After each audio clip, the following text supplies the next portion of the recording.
Dafuk released a secret video that can only be recognized by those familiar with his early episodes and his initial statements. In addition, for the first time in 4 months, Dafuk wrote a detailed response to a subscriber. This is the first instance after all the drama with the company where Alexei writes an adequate response rather than an automated message. True, the question was about the plot, not about the situation with the company, so Alexei was probably allowed to answer such topics. In this video, we will try to analyze this response and find secret details in his message, if they exist, of course. Overall, we need to understand, is he writing the responses himself or not? After all, as we know, besides him, the company also has access to his YouTube account. Given this, it can be assumed that he no longer has access to his email either, since the email and account should be linked together. In any case, everything will become clear in this video, and I'll ask you to hit like and subscribe to the channel, as this really helps with video promotion. Well then,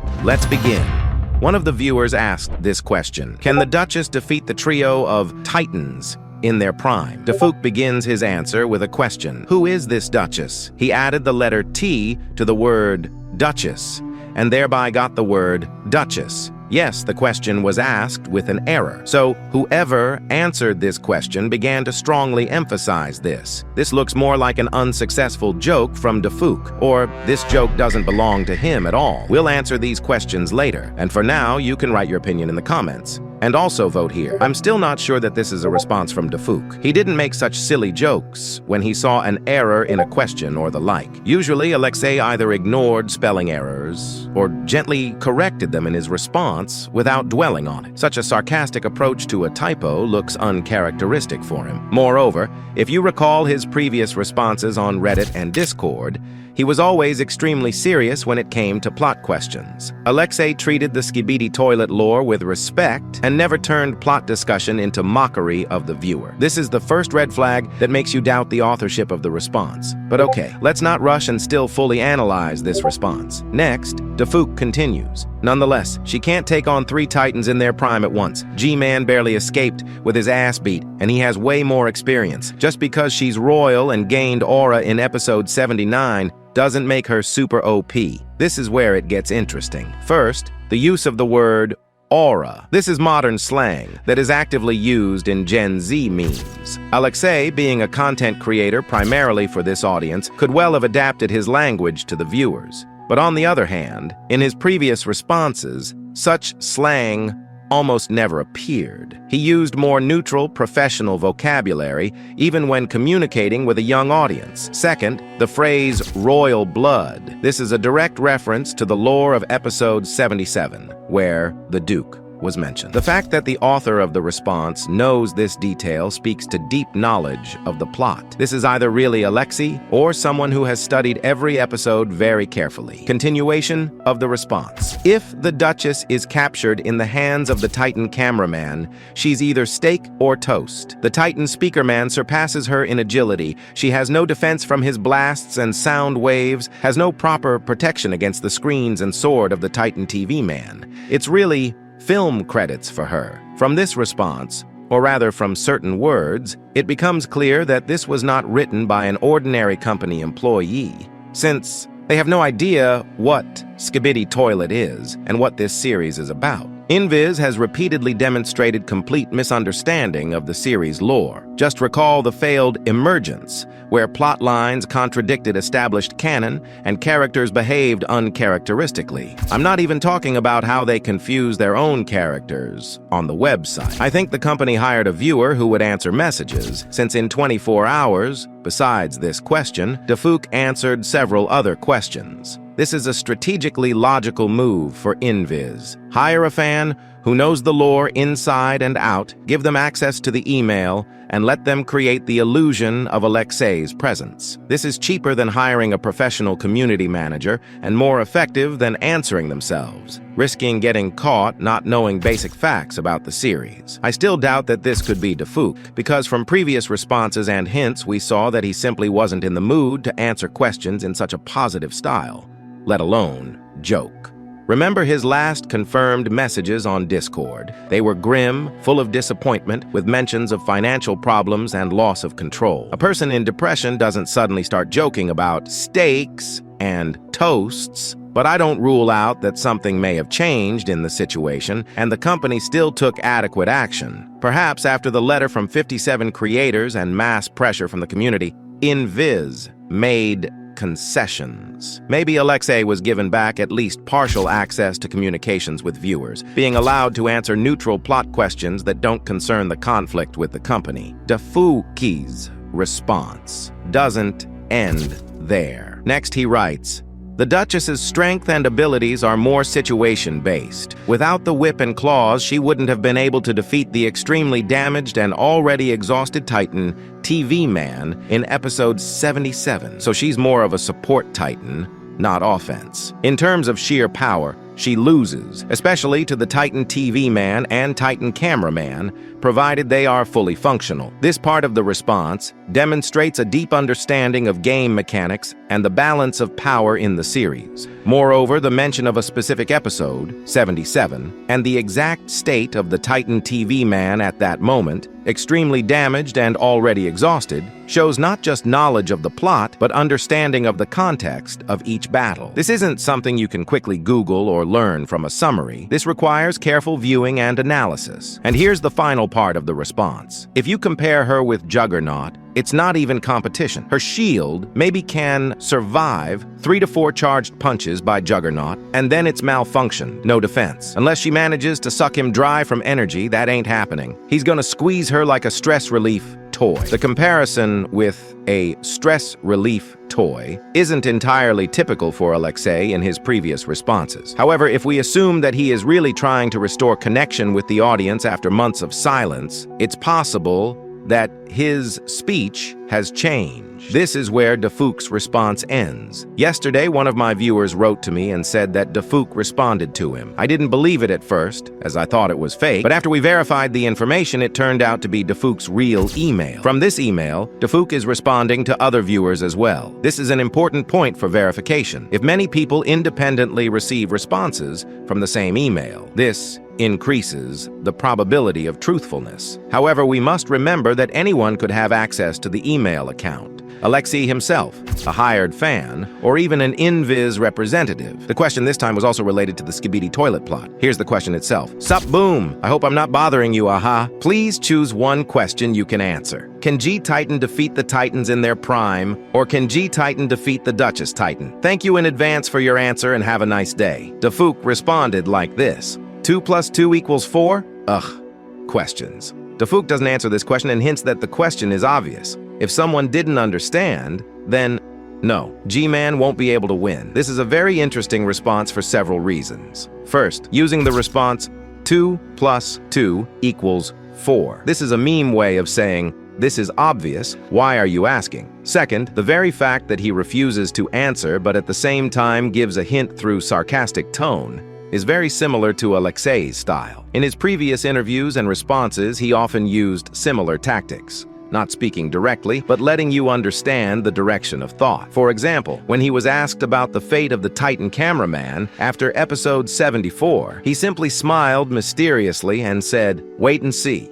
Here's the same logic. The question is too simple. The answer is obvious to those who watch the series carefully, so there's no point in voicing it. Moreover, bots or formal community managers usually respond more dryly and professionally. This adds authenticity. In general, if we sum up, I'm 99% sure that the responses were written by Dafuq himself. But if we take into account the entire current situation and Alexei's state, that is Dafuq's, then the theory with a viewer working for the company remains valid. It's important to understand here, even if this really is Alexei, how free is he in his responses? Does he have the right to answer only strictly plot questions, avoiding any mention of the conflict with Inviz? Probably yes. This would explain why the first detailed response in 4 months concerns exclusively the combat characteristics of characters, and not the real state of affairs. In addition to these questions, Alexei also answered questions on Twitter before this, but he answered in the form of reactions. This was February 7th, on the series' birthday. Here are the questions themselves. I hope I'm not bothering you. During your time at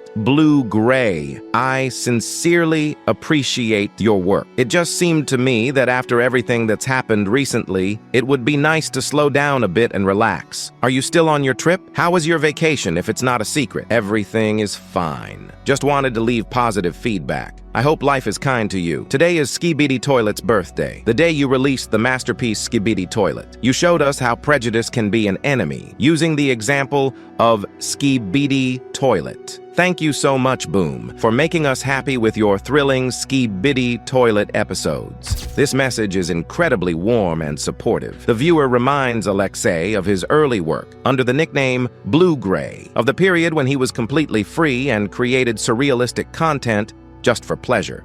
The phrase, "It would be nice to slow down a bit and relax." This is a veiled hint that the community understands what he's going through and doesn't demand constant content production from him. The mention of trip and vacation refers to Inviz's official version, according to which Alexei took a break to rest from creating episodes. The viewer carefully asks, is this really so? February 7th, 2023, the very first episode came out. 3 years have passed and the series transformed from an absurd meme into a global phenomenon with hundreds of millions of views. But now its creator is removed from his own creation. The symbolism of this date couldn't help but touch Alexei. Dafuk read it but didn't write anything and only put a heart and crying emoji. This is an admission that the situation is really difficult, that he's hurting, that he misses those days when he could create freely. These aren't tears of joy from warm words. These are tears of regret, perhaps even despair. It's important to note that Alexei didn't write a single word. This may be related to NDA conditions, which, according to rumors, prohibit him from publicly commenting on the situation with Inviz. But emojis technically aren't a statement. They're just an emotional reaction. Perhaps this is the only way he can honestly communicate with viewers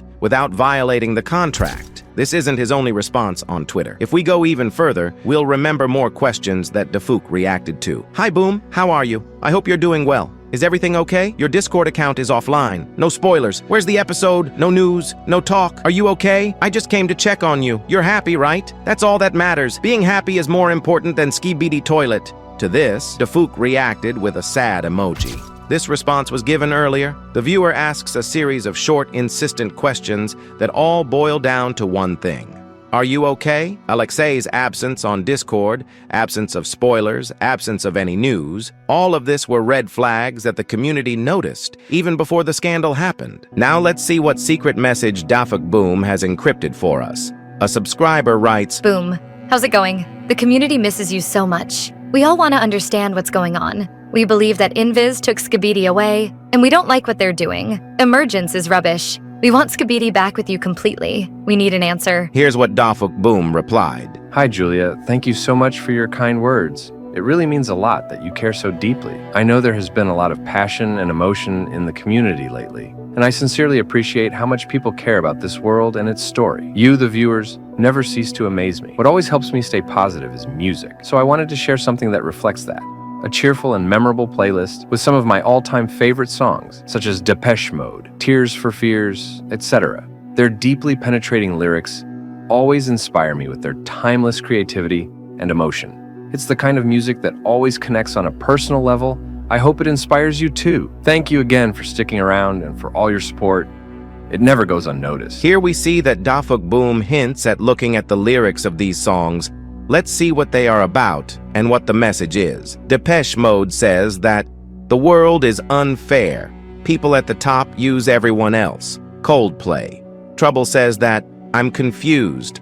I didn't want it to turn out this way. Depeche Mode. Walking in my shoes. People misunderstand me. Before you criticize, look at what I've been through. Coldplay. The hardest part. I'm trying to let go of what can't be brought back. Linkin Park. In the end, I tried, but everything fell apart.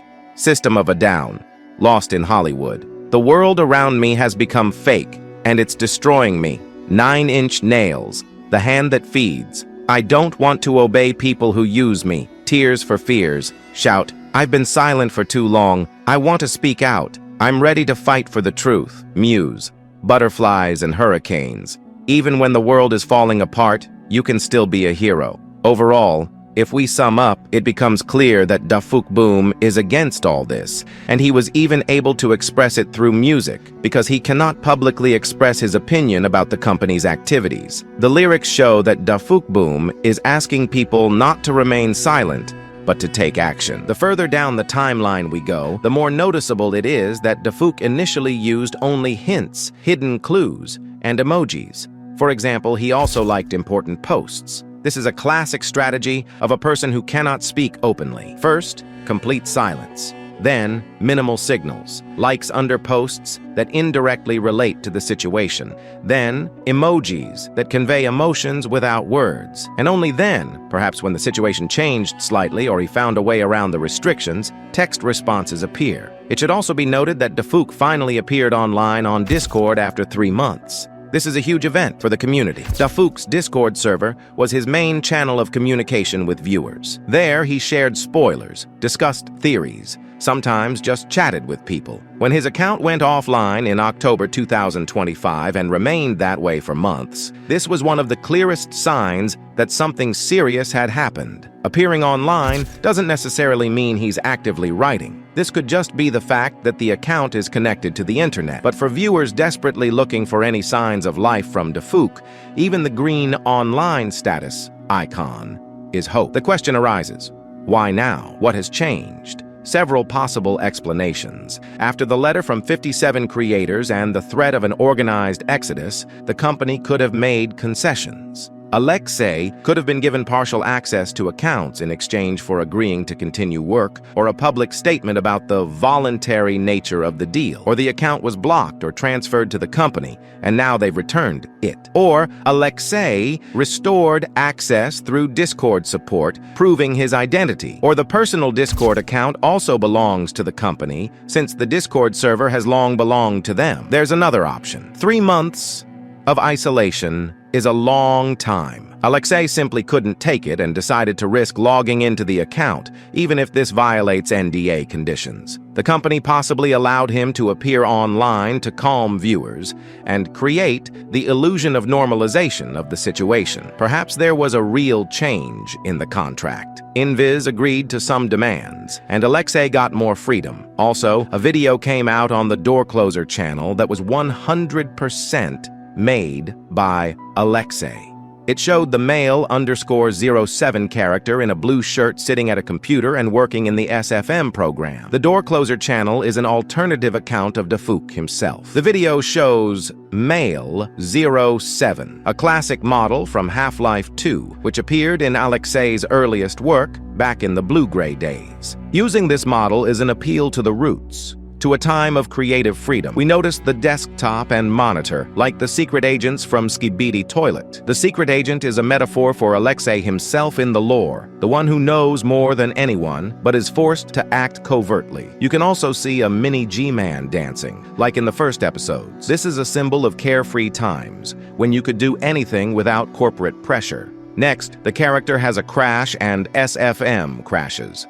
Alexei has repeatedly complained about Source filmmakers' instability. Then the character gets angry and literally explodes, a visual metaphor for his burnout. And at the end, the cameraman shows a thumbs up, like the cameraman in Skibidi Toilet. Despite the chaos, Alexei values the connection with viewers, his allies in the struggle.